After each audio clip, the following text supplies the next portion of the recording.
होई राम, स्किन पे ग्लो लाने के लिए ना, स्किन पे एक अच्छा, लास्ट टू लास्ट ऑफिस में हमारी मैम होती थी, वो हमारे क्यूबिकल में बैठती थी, तो हम दोनों की स्किन इतनी ग्लो नहीं करती थी जितनी उन मैम की करती थी। खिला खिला बनाना।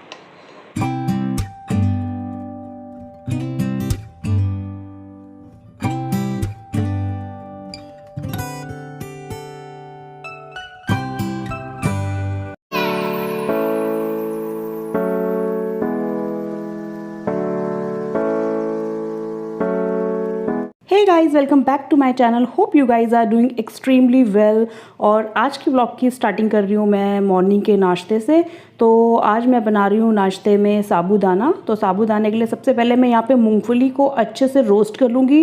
रोस्ट करने के बाद मैं इसको निकाल के ठंडा कर लूँगी, और ठंडा करने के बाद ना मैं इसको मिक्सी में पीस लूँगी।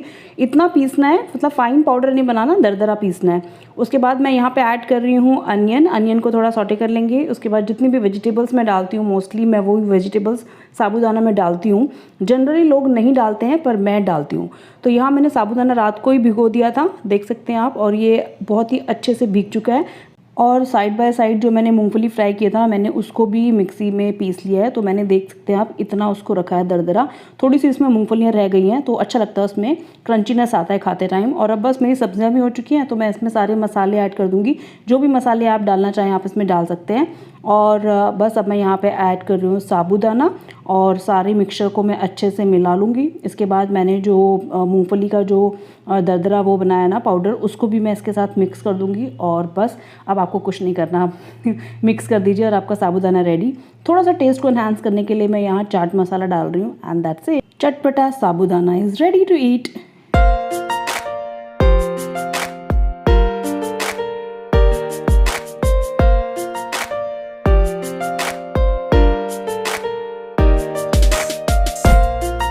हे गाइस, वेलकम बैक। तो नाश्ता वाश्ता मैंने बना दिया था, बच्चों ने भी नाश्ता कर लिया, हस्बैंड ने भी कर लिया, और मैंने अभी नाश्ता नहीं किया एज़ यूजुअल।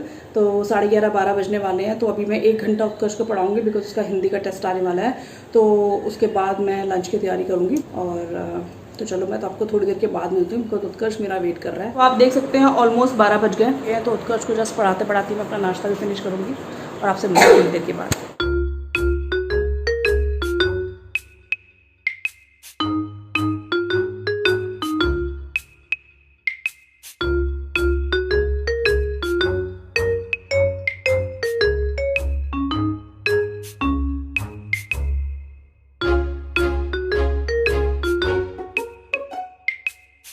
और बस चीनू को पढ़ाने के बाद मैं अब आ गई हूँ किचन में, और आज मैं बनाऊंगी वेजिटेबल पुलाव। तो वेजिटेबल पुलाव के लिए मैं यहाँ पे खड़े मसाले आपको शो कर रही हूँ, जो जो मैं डालती हूँ।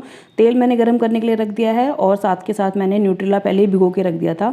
तो बस अब मैं ऐड करूँगी ऑयल में अनियन को भुनने के बाद थोड़ा सा, उसके बाद मैं डालूँगी खड़े मसाले, और मैंने अदरक लहसुन का पेस्ट भी रेडी करके रखा हुआ है। तो बस अब मैं उसको भी इसमें ऐड कर दूंगी, और अब इनको तब तक मैं भूनूंगी जब तक ये गोल्डन ब्राउन ना हो जाए।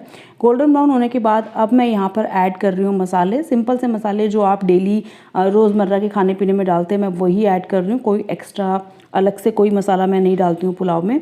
तो बस यहाँ मैंने मसाले डाल दिए। अब मैं इसको भी थोड़ी देर भून लूँगी। उसके बाद मैंने 2 टमाटर की प्योरी बना दी थी, तो वो प्योरी भी मैंने इसमें डाल दी है। और अब इसको मैं अच्छे से तब तक फ्राई करूँगी जब तक मसाले अपना तेल ना छोड़ दें। तो यहाँ देख सकते हैं मसालों ने अपना तेल छोड़ना शुरू कर दिया है। बस अब इस पॉइंट पे जो मैंने न्यूट्रेला भिगो के रखी थी ना, सबसे पहले मैं उसी को इसमें डालूंगी, और मटर भी साथ में मैं ऐड कर दूंगी। तब तक मैं इसको मतलब चलाती रहूँगी ना, जब तक मुझे ये नहीं लगता कि हाँ अब सारे मसाले न्यूट्रेला ने एब्जॉर्ब कर लिए हैं, ताकि उसका ना न्यूट्रेला खाते टाइम न्यूट्रेला का मतलब बिल्कुल ही बेस्वाद सा ना लगे, मसाले का उसमें पूरा टेस्ट आए। तो बस यहाँ मैंने इसको भून लिया है। अब इसके बाद मैं ऐड करूँगी सोक किए हुए राइस, और राइस को भी बस मैं अच्छे से एक बार अच्छे से करछी चला के ना 2-3 मिनट तक अच्छे से उसको भी भून लूँगी मसालों के साथ, ताकि सारे मसाले सबके साथ मिक्स हो जाएं। और फिर यहाँ आप अंदाजे से पानी डाल सकते हैं इसमें। मैं इसमें सिर्फ इतना ही पानी डालती हूँ जितना में मुझे लगे कि हाँ चावल का लेवल जो है चावल के मतलब लेवल तक आ जाए, उतना मैं इसमें पानी ऐड करती हूँ। और बस अब मैं इसको एक विसल दूँगी। अब मैं आपको दिखाती हूँ कि मेरा पुलाव, मेरा नहीं मतलब मटर और न्यूट्रेला का पुलाव बन चुका है। और मैं देख लेती हूँ एक बार इसको। देखिए कितना खिला खिला बना ना। बस अब मैं इसको सर्व कर लूँगी क्योंकि सारे लोग वेट ही कर रहे हैं खाना का।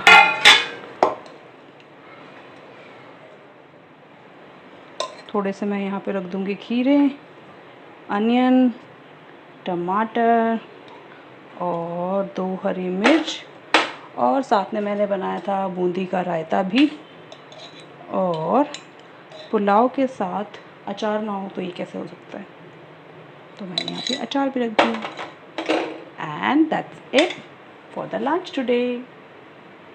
Hi guys, welcome back. It's 3 o'clock now और लंच मैंने रेडी कर दिया है। उसके पापा और चीनू खा रहे हैं, उत्सव अभी बैठ के पढ़ रहा है। मैं अभी लंच नहीं करूँगी, थोड़ा सा लेट ही करूँगी क्योंकि मैंने नाश्ता ही 12 बजे के आसपास किया ना, तो साबूदाना का बनाया था मैंने मिक्स, तो मैंने वो खाया ही 12 बजे। तो मुझे अभी ऐसा कोई भूख नहीं लग रही है, बट देखूँगी बाद में। अभी मैं थोड़ा सा इत्मीनान से मतलब फ्री होकर ना लंच वंच के काम से थोड़ी देर में बैठी हूँ। मतलब यही टाइम होता है मेरे को, थोड़ा सा फ्री लगता है मुझे। तो इस फ्री टाइम पे या तो मैं थोड़ा सा कभी कभार नैप ले लेती हूँ, नहीं तो फिर मैं अपना एडिटिंग वेडिटिंग का काम होता है वो दोपहर में कर लेती हूँ। तो यही होता है, मतलब एक ये फ्री टाइम लगता है मुझे। मतलब पूरे दिन में जो बेस्ट टाइम होता है ना, मुझे ये लगता है टाइम ये 3-4 के आसपास। तो सुबह से लेकर दोपहर तक का टाइम कहाँ निकल जाता है ना, पता ही नहीं चलता। पहले सुबह घर वर का काम किया, फिर चीनू को पढ़ाया, 1:30 बजे तक उससे फ्री हुई। अब फिर लंच बनाया, अभी मैं फ्री हुई हूँ, 3:15 हो गए हैं। अभी फिर उसको थोड़ा सा और चीज़ें क्लैरिटी करनी है हिंदी में। तो ये अब ऑलमोस्ट वही है, काम करते करते खाना खाते खाते फिर वही 4-4:30 बज जाते हैं। और फिर उसके बाद थोड़ा सा रेस्ट लो, फिर कभी किसी बच्चे को कोई क्लास में जाना है वहाँ छोड़ने जाओ, ये करने जाओ वो करने जाओ। उसी में शाम कहाँ निकल जाती है पता ही नहीं चलता। फिर शाम को दोबारा से डिनर की प्रिपरेशन करो। तो बस यही है हम होम मेकर्स का, सुबह से लेकर रात तक यही चलता रहता है। तो चलो मिलती हूँ मैं आपसे थोड़ी देर के बाद, क्योंकि भाई साहब मुझे बुला रहे हैं, अब पता नहीं क्या काम है। मिलती हूँ थोड़ी देर के बाद। और उत्कर्ष के हाल में आपको दिखाती हूँ। पेपर है उसका, बुक सारी डाइनिंग टेबल में खोली हुई है और लगा हुआ है फ्रिज में, पता नहीं क्या अपनी कलाकारी करने में। मतलब जब तक मैं इसको 2 से 4 बार चिल्ला के नहीं बोलूँगी ना, इसको समझ में नहीं आता। अब उसने मेरी आवाज़ सुन ली है। बेटा पढ़ाई करने के लिए बोला है या ये सब करने के लिए बोला है? इरेजर को क्या चमका रहा है? अरे इरेजर ऐसे ही चमकता है। उसका इरेजर गंदा हो गया तो वो इरेजर को चमका रहा है, बताओ, फ्रिज में घिस के। हे भगवान, पढ़ाई कर लो बेटा, पढ़ाई कर लो। ट्यूसडे में टेस्ट में क्या लिखोगे बेटा? तो बस अब मैं यहाँ पे किचन में आ गई हूँ। लंच मुझे करना नहीं था, तो मुझे लगा किचन में जो फल सब्ज़ी रखी है उसको मैं एक बार धो के निकाल देती हूँ। तो टमाटर को मैंने पहले पानी में भिगो के रखा था, उसको धो के रखा था, तो बस अब मैं उसको पानी से निकाल रही हूँ। और यहाँ मैंने आम को भी अच्छे से एक बार धो लिया है, और इसको भी ना धोने के बाद मैं थोड़ी देर तक 2-3 घंटे तक हम नॉर्मली आम को भिगो के रखते हैं ताकि उसकी जो गर्म तासीर होती है ना वो निकल जाए। तो बस यहाँ मैंने आम को भी भिगो के रख दिया है, एंड दैट्स इट।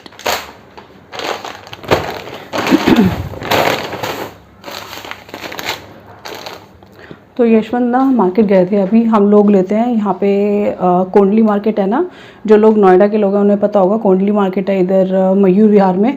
तो हम लोग ना अपनी ग्रॉसरी वहाँ से लेते हैं बिकॉज़ काफ़ी रीज़नेबल प्राइस में हमें वहाँ से मिल जाता है, डिस्काउंट भी बहुत अच्छा मिल जाता है।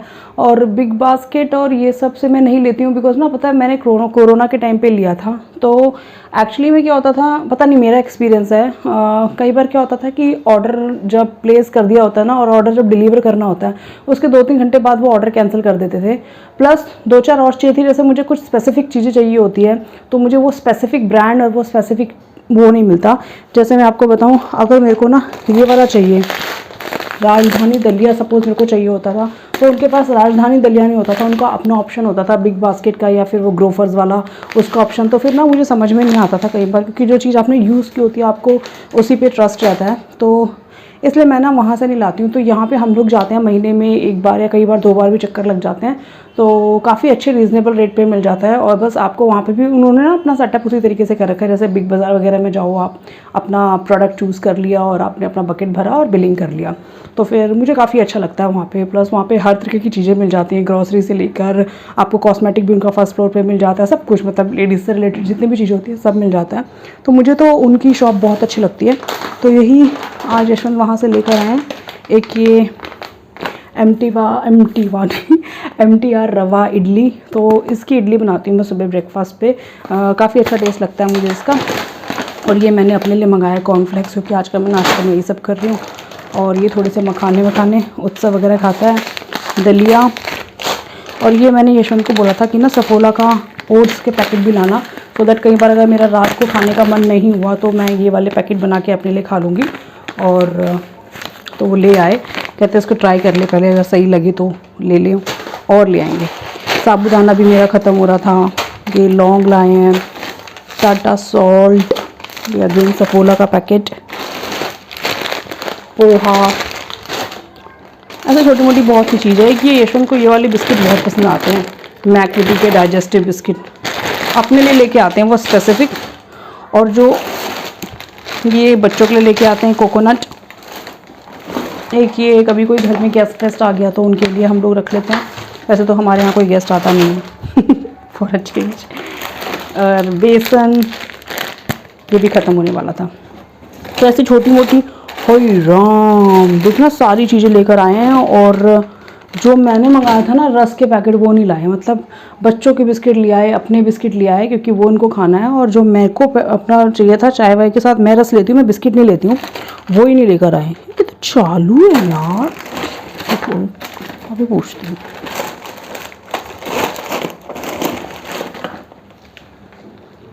अच्छा इन्होंने डब्बा चेंज कर दिया। रेड लेबल नेचुरल केयर का आता है ना 5 हर्ब्स वाली, वो वाली चाय हम इस्तेमाल करते हैं, डब्बा चेंज है। और ये लेकर आए हैं वही आजकल वॉशरूम वगैरह में यूज़ करने के लिए वो होता है ना, क्या कहते हैं उसको, फ्रेशनर, ओडोनिल टाइप। सब कुछ लिया है, सब का लिया है, लेकिन वही नहीं लाए जो मुझे मेरे लिए चाहिए था। हाइट है यार।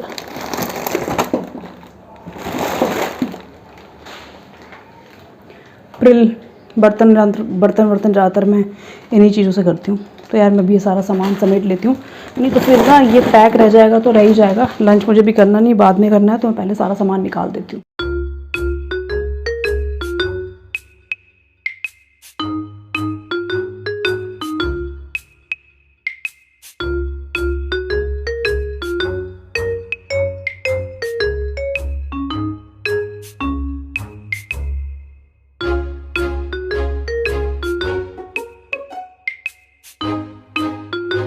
गाइस 4 बज चुके हैं और मैं भी अब अपना लंच ले आई हूँ।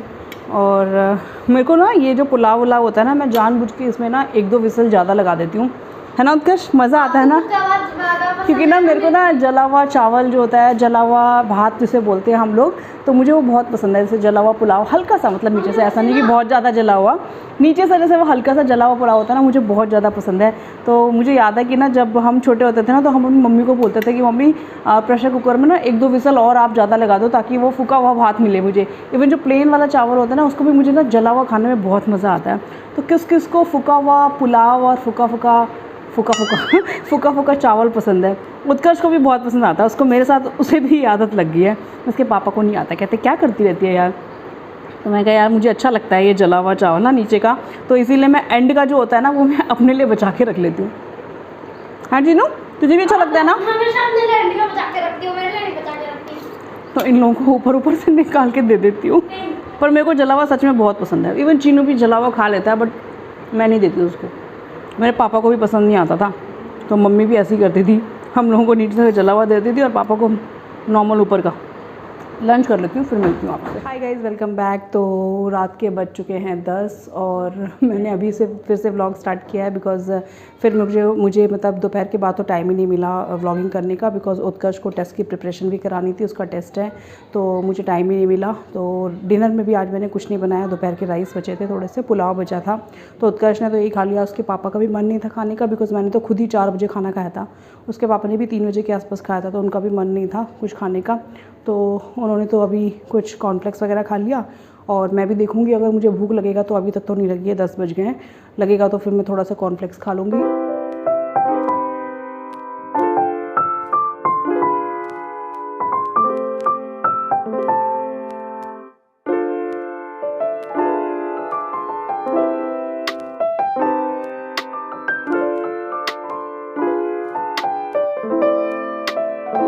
तो बस अब सोने से पहले ना एक बार मैं अपना थोड़ा सा स्किन केयर कर लूँगी, CTM।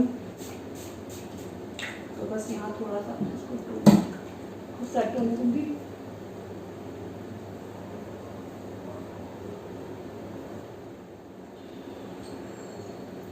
और ये विटामिन ई सीरम ना यार वाकई में काफ़ी इफेक्टिव है। पहले मुझे लगता था कि सीरम वीरम सब बकवास होते हैं, बट नहीं यार, ये काफ़ी इफेक्टिव है। मुझे तो काफ़ी चेंजेस नज़र आने लगे अपने स्किन पे, अपने फेस पे। तो अगर आपने स्टार्ट नहीं किया ना लगाना तो स्टार्ट कर दो, क्योंकि विटामिन ई की ज़रूरत होती है आपको। और अगर आपके पास टाइम है तो आप विटामिन ई का सीरम घर पे भी बना सकते हो। लेकिन अगर आप DIY नहीं करते हो, आपके पास टाइम नहीं है, तो फिर तो आप ले सकते हो इस तरीके के प्रोडक्ट्स। मेरी सिस्टर एक्चुअली इसको यूज़ करती थी ना, तो उसने मुझे बताया था कि ये अच्छा सीरम है नायका पे, तो मैंने वहाँ से परचेज़ कर लिया था।